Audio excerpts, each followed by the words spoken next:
Oh, here we go. Okay, once again, we're hanging out with Mr. Jones. And when last we spoke, I think we were, let me get back to my notes here. We were discussing your wedding day. Oh.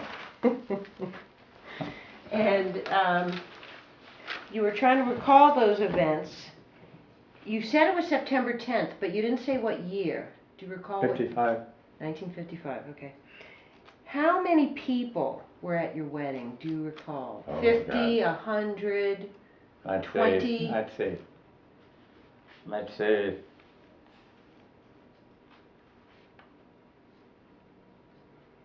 maybe 40 people.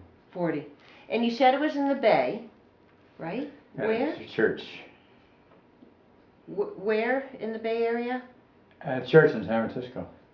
Oh, in San Francisco. Yeah. Okay. Did you recall the name of the church? No. Okay. Let's see. Who were the most memorable people at your wedding, besides you and Mary? Oh. I don't know, our folks, both of our folks were there. Oh, how lovely. Now, was that the first time they had met, or? We were both there, yeah, they must have been there, yeah. They met at Oh, wedding? yeah, they were. Huh? They met at wedding. I think they did. I would say they would have met at the wedding. Same as my parents. Wow, Yeah. That's a coincidence. Let's see. Was there a memorable moment that happened at your wedding?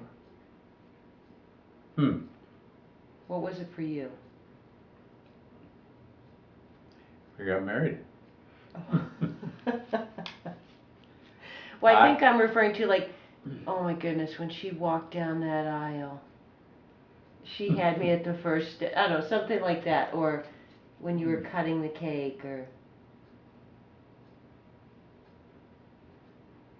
tossing the garter. Did you do all those traditions that they have at weddings? Did you? I can't remember. It's so long ago. Right. I remember taking off, and we drove in my boss's Cadillac, and we got a picture of Mary and I staring out of the back window. And then we went and met the best man at some other place just a few blocks away, and then we left them there and went on our honeymoon down at God, what is that big popular resort right on the water south of San Francisco? Santa Cruz? No. Oh, it's a Half big Moon Bay? motel. Half Moon Bay? No, it's a big motel. Monterey. It's a big motel, and I think it's south of Monterey. Carmel. South of Carmel. Oh, that's where I get sketchy. I'm not familiar with that area. Remember, I'm a Rhode Islander. Oh, yeah. Well, this was a very popular motel. It was right on the highway 101 or 1, and across from 101 was the water. Right. Yeah. And the one thing I remembered was came to pay the bill after our little stay there, 4 or 5 days or what it was, and I found out my boss had paid it, which was a big thing in those days. Oh. And then we left there and went up into the mountains, up to Yosemite, I think it was. Right. And then over Yosemite up to that park up there, and we tried to get a tent place, and something happened there that. This was part of your honeymoon? Yeah. So you were south of Carmel, and then you went back over to Yosemite. Wow. Yeah. And then from Yosemite we went over to the other side, down to. But you camped. You say you camped. Well, there were tents there. Well, they're platform tents. My right? memory is that they had tents where you could rent the tents and right. stay there. Right, it's a platform, but yeah, then there's but a tent. it seems to me that we tried that and we decided against it, and went over the hill and down to Nevada, and got into a motel. Well, for a honeymoon, I agree. Yeah, which was on a lake, I think. It's not to say that you're not a camper, right? No, it's not. You are a camper. Yeah, I was then. Yeah. Okay. So, where have you camped?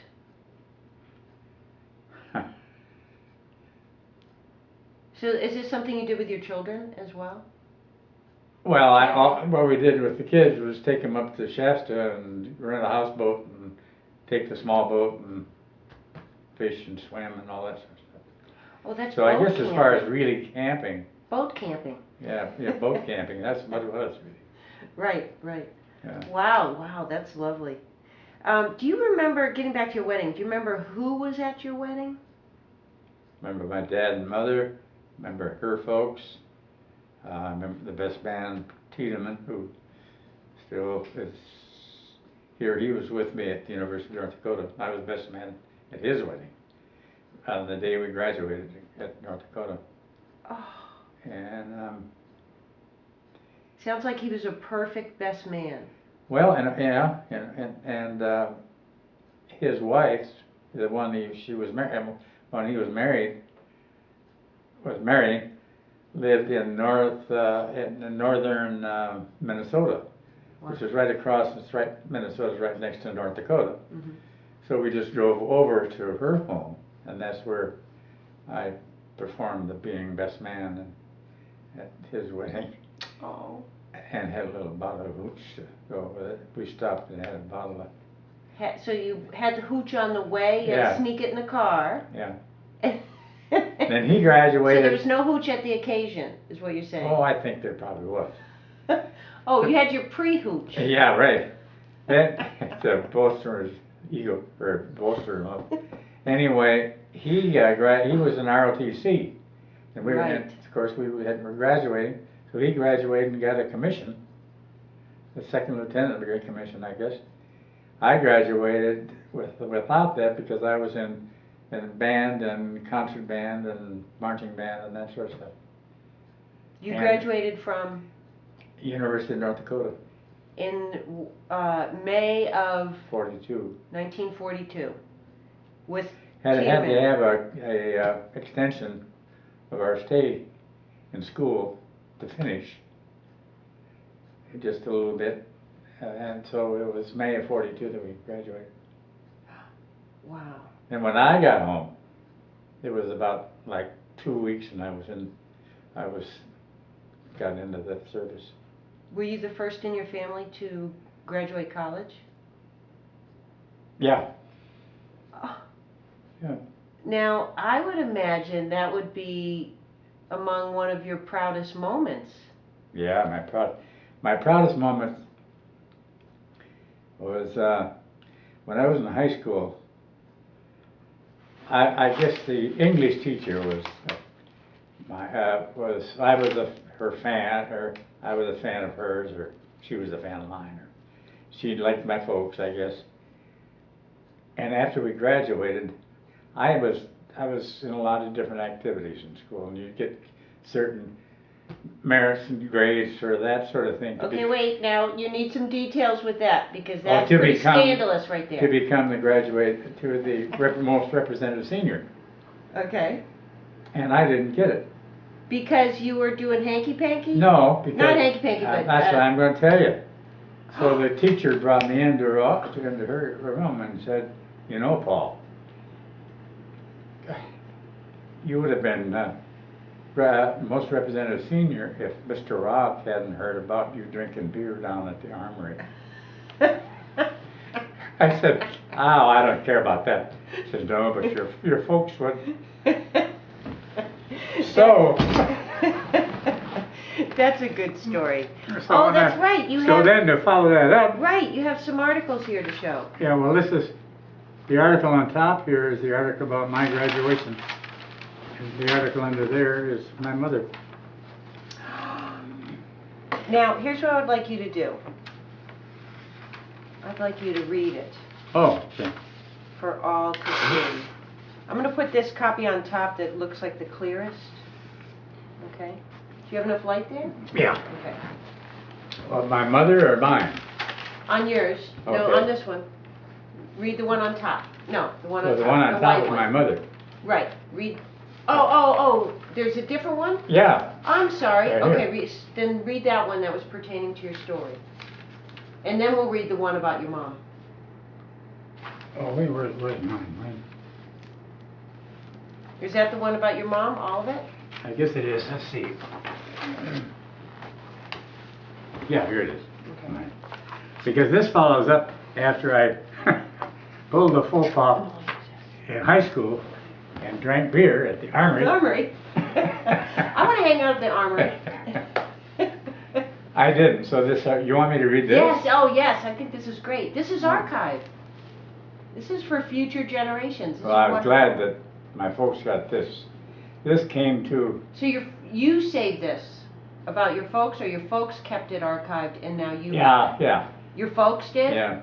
Wow. Well, they sent me. It was published by the local Hudson, my hometown paper. Right.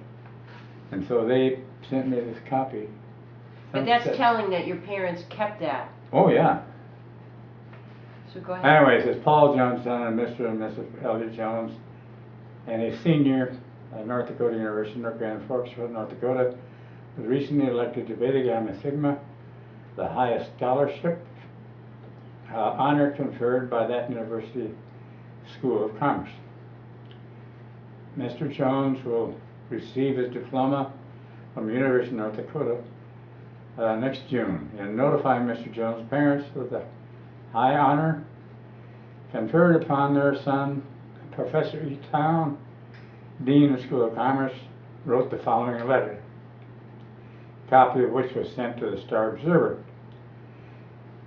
It affords me great pleasure to be able to assure you of the character of your son's work, and that he was elected to Beta Gamma Sigma, the highest scholastic honor conferred in our School of Commerce.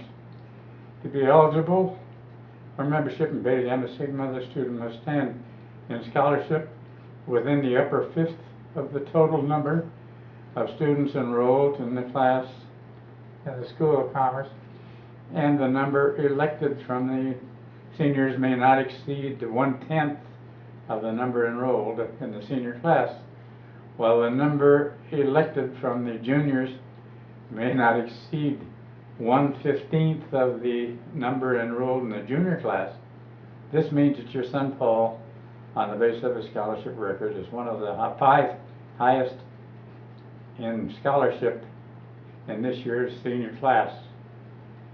In the National Constitution of Beta Gamma Sigma, Section 1, the qualifications for membership shall be good moral character, high scholarship, promise of Margaret, let's see, where would I leave off here?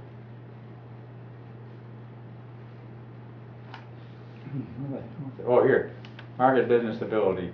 We believe that your son meets these qualifications as well as that of high scholarship. He is a type of young men we're glad to have enrolled with us in our School of Commerce. I assure you that it gives me great satisfaction to be able to write you this letter. And when I saw that, I thought to myself, I wish that principal of the high school got a copy. But I don't think he did. He might have read the article. He might, because he was still in town. So maybe he read it. So that's possible. Okay, now this is a saying my family used to say. Don't get mad, get even. Like that, and this is how you get even. Yeah. Is by showing them. Well, I'll show you with my success. Yeah. Now while you have it out, you have another nice article about your mom. That and there's one in there about my grandmother too. Okay, I tell you what, we'll do your mom. We'll keep it in generational succession. Son, mother, and then we'll get you the grandmother. Yeah, you want me to read it? Yeah, why not? Okay, Mrs. Elliot Alma Jones of 421 Locust Street, a lifelong resident of Hudson, died Tuesday, June 27th at a Hudson Memorial Hospital after a 5-week illness. Funeral was Friday, June 30th at 10 a.m. at St. Paul's Episcopal Church, with the Reverend Douglas Beauchamp officiating. Organist during the service was Mrs. Donald Padillo, She was always the organist, my mother. Hmm. Burial was in Willow River Cemetery. Casket bearers were Robbie Illinois, Paul Stevenson, who's my nephew, Jay Hanley, Richard Johansson, and Kenneth Priester. Alma Palmer Nickleby was born in Hudson August 31st, 1893, daughter of Christ and Anne Marie Christensen Nickleby. She attended local schools and was graduated from high school with the class of 1911. She was married to Elliot Jones, and they lived here their entire lives. He died in 1956. Mrs. Jones was an accomplished pianist and organist. She began playing at the Bethel Lutheran Church when she was 12 years old. 12 years old. As a young girl, played at the theater, at the local theater, a movie theater located in what is now the Hudson Office Building on Locust Street. She was available all her life as organist, pianist, accompanist. She often performed for the Women's Club events and most recently played weekly at the Hudson Memorial Hospital, convalescent homes, etc. She was a member of Hudson Women's Club and Hudson Hospital Auxiliary. Surviving are his son, Paul Jones, Sacramento, a daughter, Mrs. Helen Stevenson, that was my sister, Renee, of Hudson, 7 grandchildren. Look at how filled you are with pride and love for your mother just then. That is such a lovely thing to know about a person. Yeah. To me, because I just lost my mother this year, I think that's the best thing that is telling of you, is that how much you love your mom and how proud you are of her. And I've been doing a lot of contemplating about that this past year, and I'm glad I was here just to witness that. That was just a beautiful moment just then. I feel so honored to be here. Now, I was trying to locate your Grandmother? right. Her name is Minor. Well, you were. I think But I did come across a reunion photo, but I want you to see if you can. So this is one of mine, yeah. And then you can comment. I'll pull this out if you don't mind, and you can comment on it after you find your article about your grandmother. So I love it how there's an article about you, one about your mom, and then there'll be one about your grandmother. Now this is your grandmother from your you got it? Mother's side or your father's side? Father's side. Okay. Here's an old song, Nicolina. Okay, share that. Well, see, Harlander and I... Explain to everyone what this is. You did some homework for me. I didn't even ask you to. Harlander. And you did some archiving homework, and I appreciate that. Harlander and I, my buddy who still lives over here, grew up, and he's Swede, and I was mostly Norwegian. I was a little English and French, but he was full-blooded Swede, so we'd always kid each other about our, and when we went to high school, we had, the kids would split up. Swedes would have a basketball team, Norwegian would have one, English would have one, and we'd have competition. But this day, I don't think that would ever happen. You mean to tell me you might be able to sing some of that? Oh, yeah. Okay. Oh, I don't. Please. Oh. This is good. And then, if you want, take a little water break. Oh, that would be so wonderful. Well, I'll just try. If I fade out. Right. Okay. When you're in love, you're in an awful torture. Whosoever tried it will not disagree. I was so very fond of Nicolina, and Nicolina, yes, so fond of me. I asked her father for her hand in marriage. I got the answer in the strangest way. I never yet have left from any doorstep in such a hurry as I did that day. So I went home and wrote to Nicolina. Oh, Nicolina, won't you meet me soon? Meet me in the woods some Wednesday evening, and be there with the rising of the moon. That night I met a figure disconcerting, the moon no greater glory could attain. The one I met was Nicolina's papa, armed with the meanest, most disturbing cane. And then my knees, how they began to tremble. I tried to run, but there was not a chance. In the woods upon my knees I stumbled. The cane began to do a polka dance. So I went home and wrote to Nicolina. There's not the slightest bit of hope for me. You've got to end me of this awful torture, or I'll end it all by jumping in the sea. So Nicolene, I answered in a hurry, oh darling Peter, don't be so unwise. A suicide is nothing but a dumbbell. Why don't we wait until the old man dies? And so I wait, and so does Nicolina, to see the old man kick the bucket soon. And on his grave we're planting for remembrance the cane he used on me beneath the moon. That's lovely. Yeah. And see, that's something that you archived that meant something to you. Yeah. Isn't that great? Yeah. There's another song too that we used to sing, and that you saw in here. That was just, I think my sister sang in one of these. They dress up with all this, the black dope on their face. And was this a function, like a variety show? I think so, something like that, or just a song, just a chorus. But see, is this the newspaper? Yeah, or I think so. So this was announcing your sister singing and dancing? Oh, wait a minute. This says, wait a minute. Recollections of Mina Jones up here. Yeah, this is one. So this is your sister? This is several copies. No, this is my grandmother. This is the article you're talking about. I didn't just recognize. So you're saying your grandmother was a singer and a dancer? Well, I'm not sure she was a singer. But at least she performed. This is a story, as I remember the article, about how she and my grandfather were married at the local church.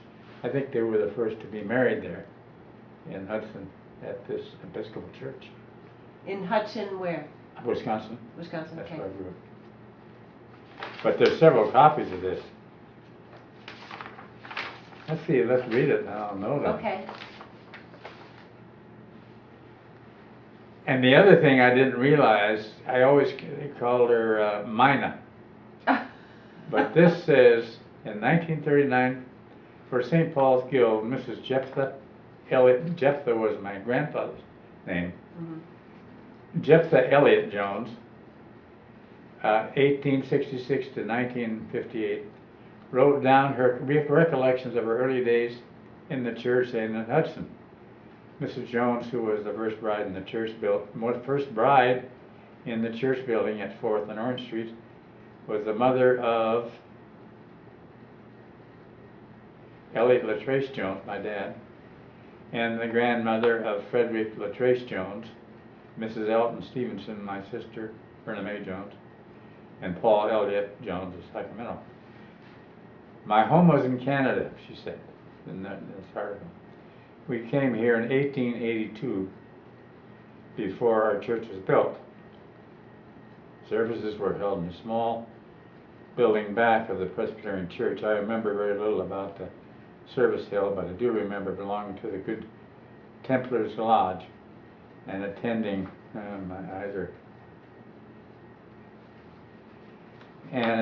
every time the lodge met in the same building. Louis Ross' father, Ernest Ross, was then a young boy, was caretaker and kept the hall lighted so we could return after older folks went home and danced, but all too soon someone told them on us and we had to stop. Then the church was built. Reverend James so-and-so came here with his bride. They lived in some house on 6th Street until the rectory was built shortly after the church was completed. We were the first couple to be married in the church, December 15th, 1886. That's historical right there, too. Yeah. Okay, go ahead. At 8 o'clock, Mrs. Slidell. 8 o'clock in the morning or at night? At 8 o'clock, that's all it says. What would you imagine it would be? Probably in the morning. Yeah, because they get things, they're in bed by 8 Yeah. at night. Yeah. Mrs. Slidell played wedding march. We did not have large weddings, but no one in Canada was ever married outside the church, even if they never attended church at any other time. We drove to church in a small carriage with the sleigh bells ringing and the windows of the carriage so frosted you could not see out. The driver was on a seat up high outside, and Ben Hodges acted as footman. Grant McDowell's father, Charles, and Mr. Jones, Sister Grace, Mr. Jones's sister Grace, I remember her name, stood up with us. We came home after having a drive down Buckeye and had a fine wedding supper with the family and a few friends in this same dining room where we eat yet after 53 years. Our church must have been very plain, heated with a stove, bare floors, and lighted with lamps and a very pretty chandelier. But we loved it. Some of us felt badly when the lights were removed, for they seemed to belong there.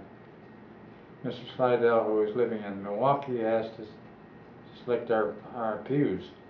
My sister picked out the pews where it still sit. Her sister? I remember her having a sister. So, wait a minute, are you saying that they started the church, your grandmother? She was the first one to started get married the church. in there. I don't know She's whether the they first one to started. get, well, why is she talking about ordering pews? Because the church was so new to them. Oh, they were being helpful Yeah. in getting pews. Okay, I thought she was even one of the founders of the church. Well, you almost, I mean. Right. Yeah. Okay. And what church is this? Episcopal Church. Okay. Mr. Slidell, who was still living in Milwaukee, asked us to select our pews. My sister picked out the pews where we still sit. Mrs. T.H. Williams, with her two children, Boyd and Essie, I remember those names, sat back of us for many years. Mrs. James, Bessie Beard, Burton, and family always sat in the pew where Mrs. Cornus' family now sit. Yeah, I didn't realize that. Yeah, I guess they all had their own pews. We worked very hard in the church. Made as much as 1,000 some years. We gave several suppers during the year and had plays where we'd make a couple hundred. I remember one play, the Husking Bee, that we gave in the Opera House and sold tickets to people who had to stand in the mall and down the steps to the street. I remember all the church children were in different drills and dances and how we did work to make costumes. Ben Bunker, I remember his name, was one of the 4 couples who danced the cakewalk, and I think won the prize. Mrs. Wellington, the rector's wife, and I made her tear cake for the prize. Now about our church suppers, which we held in any place where we could rent, and often in our homes, always praying for 200. One time we had a supper in the vacant building where our post office is being built.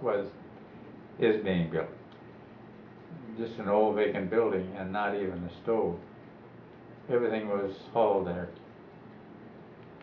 Mrs. T.E. Williams made our first angel food cake I had ever tasted.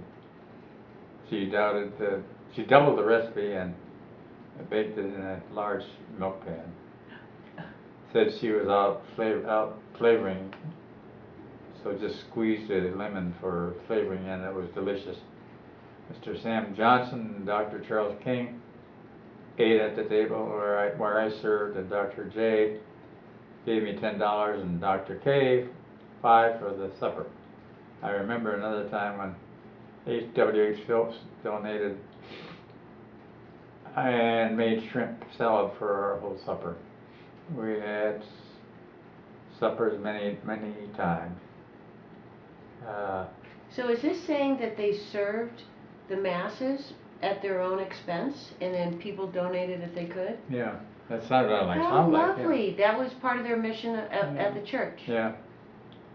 We had suppers many times in the summer in the country outdoors on Jim Kelly's farm, about 6 miles out of town. I think half the town must have attended. We went out any old way we could get there. Supper time in the dray with its high seat for the driver and high from the ground would come out loaded with young people. We had boxed by the roadside for them to step on getting out. Pearl Hoyer, that's a name I remember, went out through the box. Fortunately, she was not hurt and made lots of fun for the crowd. Mrs. Harding, Senior, Mrs. Frank Harding, was president of our auxiliary, and we met her home, just 6 or 7. Never got anything to eat during the Lent, either at auxiliary or guild, except a dried cracker and tea if we had served all afternoon. We had some fine missions lasting nearly a week. What kind of missions? 2 or 3 services. Outreach. 2 or 3 services each day. Archdeacon Weber conducted one, and the church was well filled at every meeting. So many outsiders attended. Officer also held successful missions. I remember walking one night after attending the last meeting with Mr. and Mrs. James Weston, and my husband walking down the middle of 4th Street, as you could not see the sidewalk for snow. Weston said, "I'm sorry, this is the last service, as I would be willing to eat off those plates another week." Mrs. Weston played the little organ whenever it was necessary, and I expect had not missed a service. No pay either. Our first choir vessel was started in Father McVetti's time, and mostly children's choir. My son Elliot, that was my dad, was Crucifer. They met for rehearsal at the rectory and had a lunch, and Mrs. George Tappins tells me they danced too. When Father McVetti stole in some popcorn and peanuts, it was not so funny for Mrs. McVetti, so she to look at her house and Sunday morning after a rehearsal on Saturday. If some of the younger boys did not behave at the practice or in church, the older boys took them behind the church and shook them up. That made it, I imagine, easier for the rector. I could tell the many more things that happened in my 50 years in the church, but not more today. I must not live in the past. This would not be complete if I did not mention our horse, Flora, who did most of the soliciting those days. She knew where all the church people lived, and when I started out, she did not have to be told where to go, but would stop herself at each house I remember this. Oh my goodness. After getting food for suppers, we would have $10 or $12 in cash too. The men usually gave us cash. Almazon, Minazons.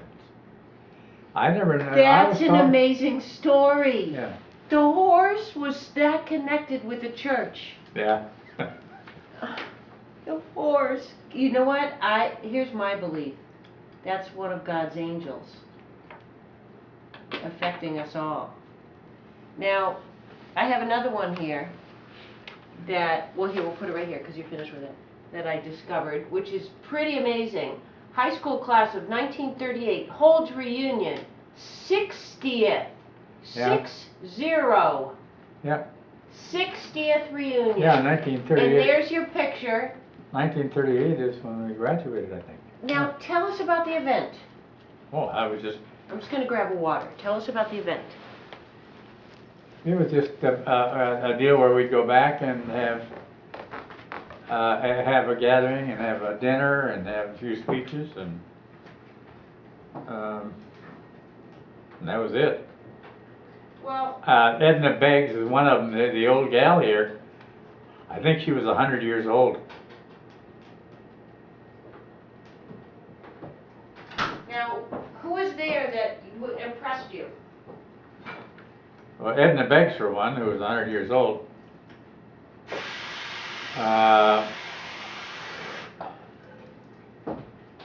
Then I remember some of these other people, men and girls.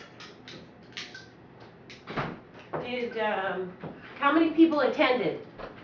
Oh God, I can't remember. Does it say it in that article? Last year, who returned for reunion? Well, right here, there's 1, 2, 3, 4, 5, 6, 7, 8, 9, 10, 11, 12, 13. I'm over here. Oh, so is that the class there? Yeah. That's the entire class that came? That came, yeah. Okay, so there's, let's see, 8, 12, 13, 14, 15. So those are just the class members, not spouses, right? Yeah. So that's 15 that came to the 60. Yeah. Now, who most surprised you out of that group? Oh, I don't know.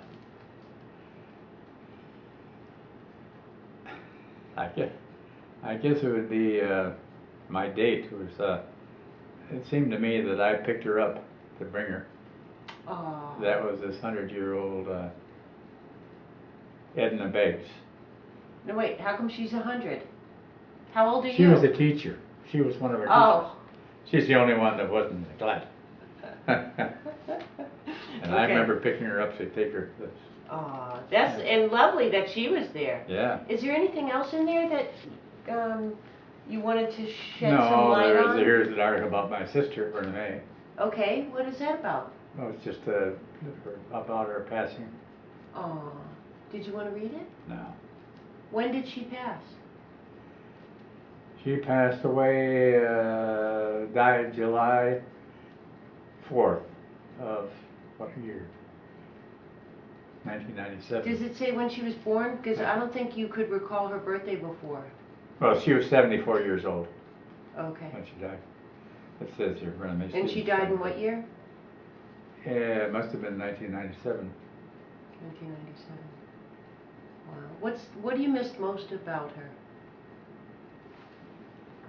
She was just a nice gal and liked to laugh and have fun and tell jokes. And Do you miss her humor? Yeah. Now, it looks like you have She was the mother of Paul Stevenson, who is still without Got you.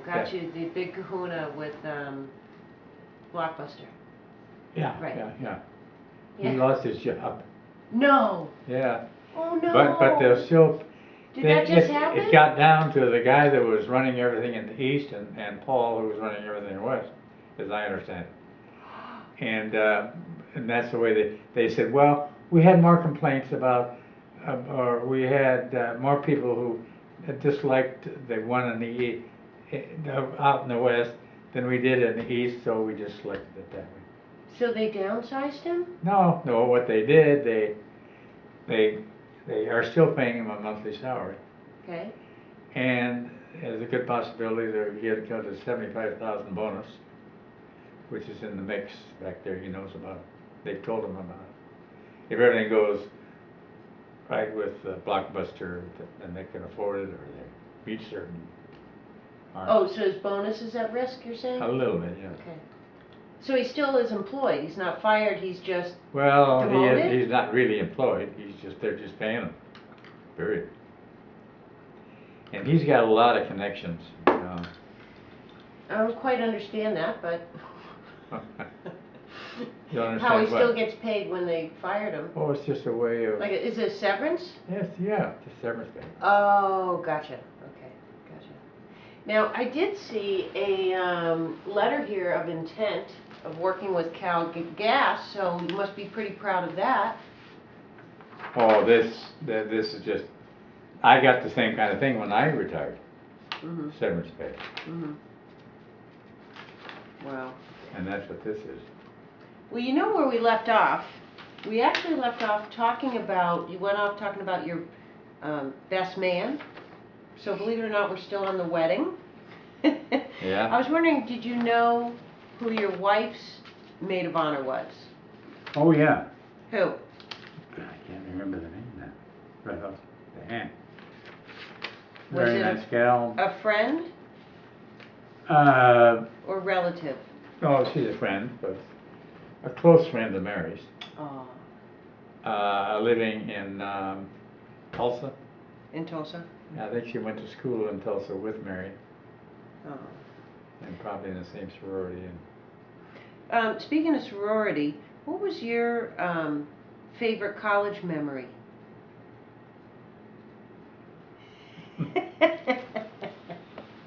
Well, I don't know if you can call it favorite or not. Or memorable, or... Well, memorable. Okay. We had a guy in our, we slept in bunks.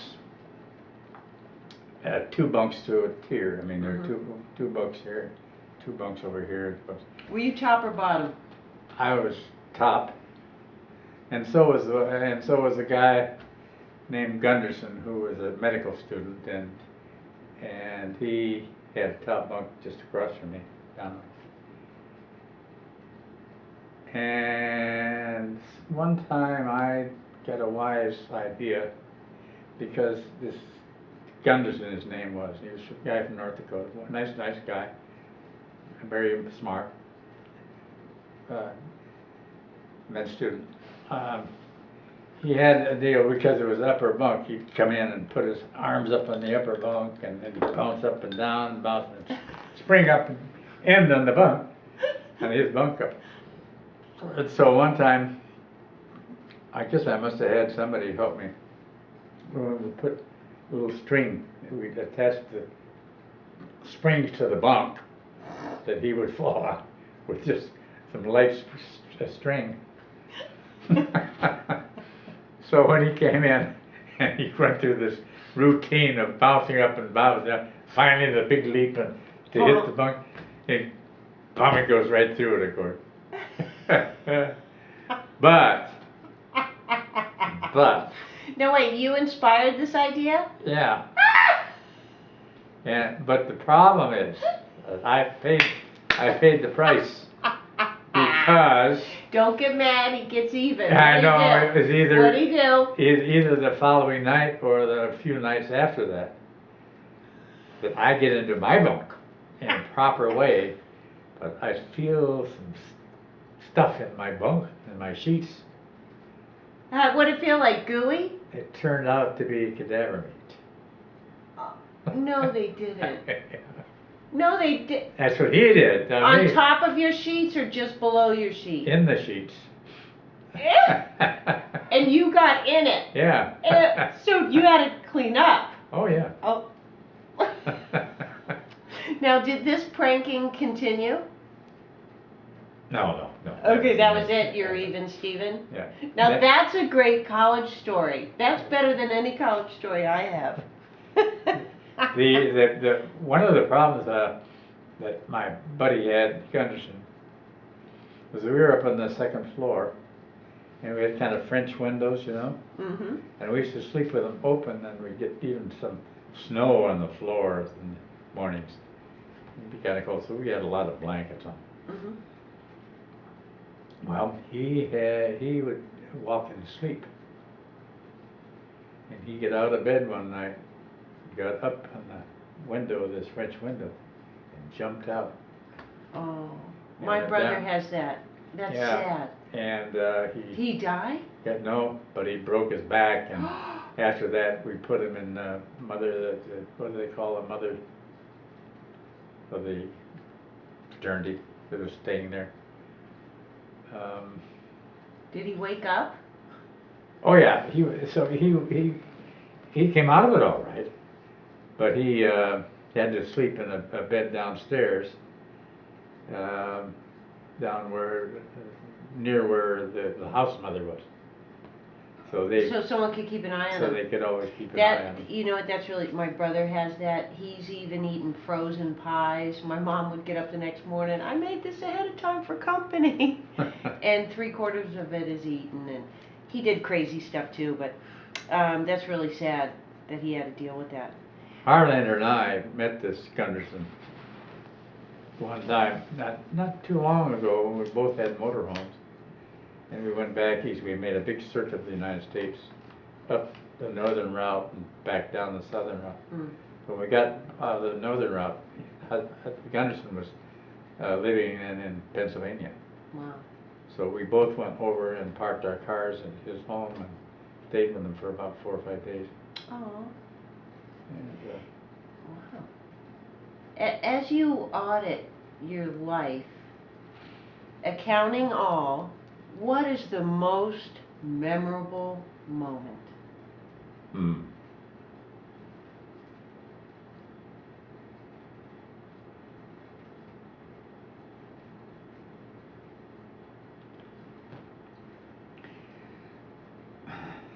I don't know. I'm going to mention one incident. Or you could do top 3 if you I'm going to mention one incident which is not really all that memorable to me, but in a way. But when I was in high school, I was going pretty steady with a gal who happened to be the band director's daughter, and we were pretty serious. And I go to North Dakota to school.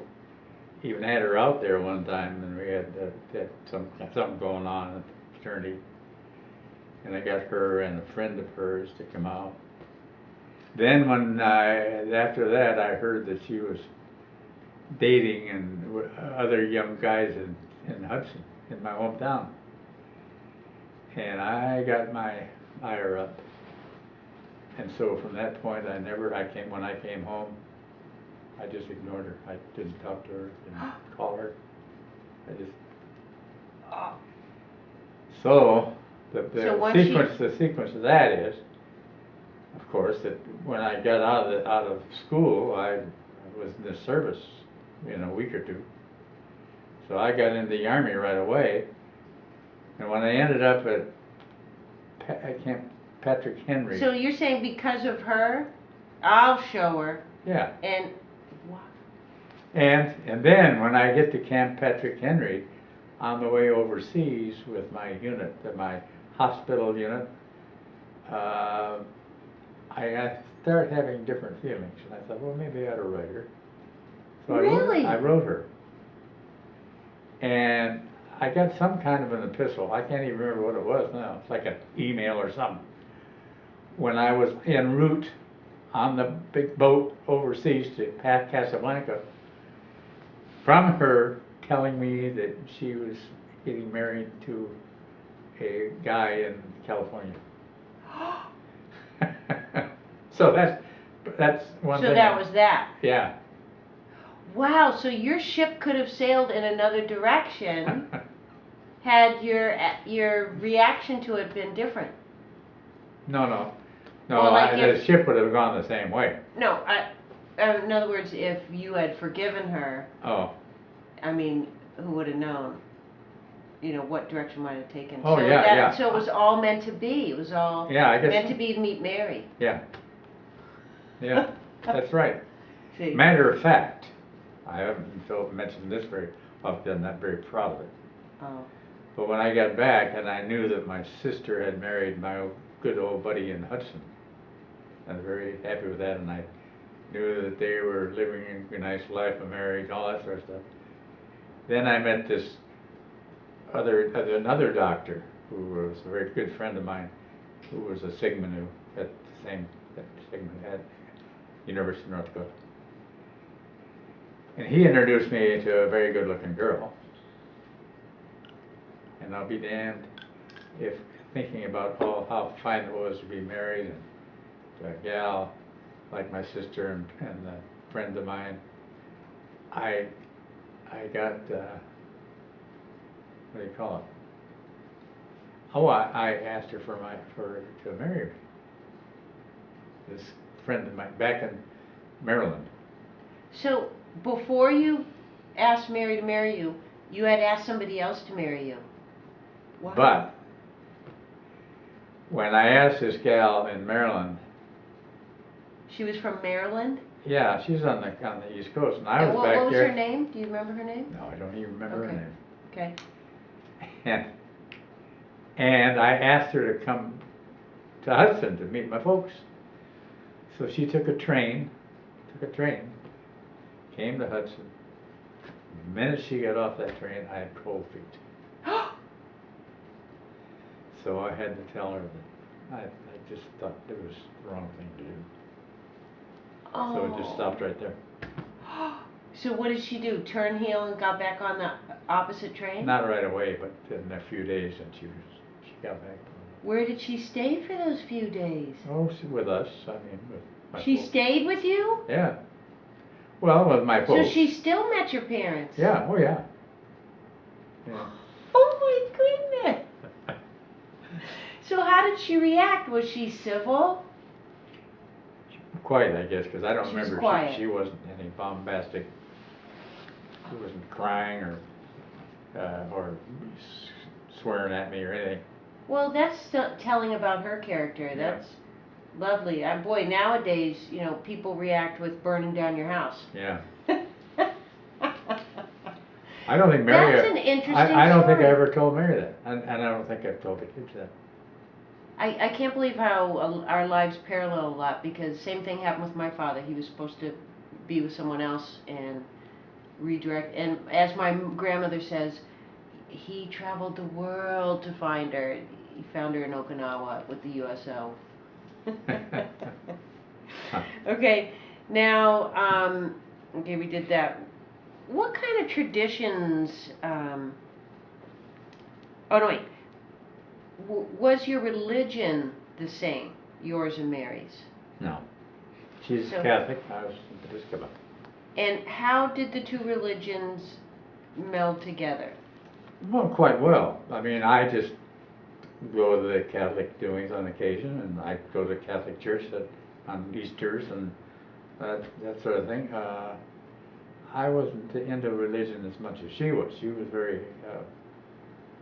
So she practiced, did you practice No. at the Episcopal church? No. No. So, but you went to the Catholic church? When I grew up, I was the altar boy in the church. I sang in the choir. My mother played the organ in the choir, and my brother played the organ. I mean, my brother was an altar boy, And you enjoyed that? Yeah, I did. So why do you think you stopped practicing? I don't know. I just don't know. I remember, all I can remember is one time I did ask our kindergarten, what is it? Not kindergarten. Preschool? Preschool in church. Something about, do you really have to believe something about God or something like that? And getting an answer about, well, you don't really have to believe too much or something like that. Wait, you're saying... I questioned God, how much I had to believe in God, I guess. When you were in preschool, When I was in preschool in the church. In the church, you remember saying... I don't remember exactly what it was. It was just, I was questioning the teaching of the church. Right. That's amazing you can remember that Yeah. from preschool, that you were being inquisitive even back then, because that's 3, 4 years old. Yeah. That's pretty good. And you're how old now? I'm 80. I'm gonna be 89. I'm 88. You're 88. Wow. Uh, I'll stop the video. Hello? Shelley, yeah.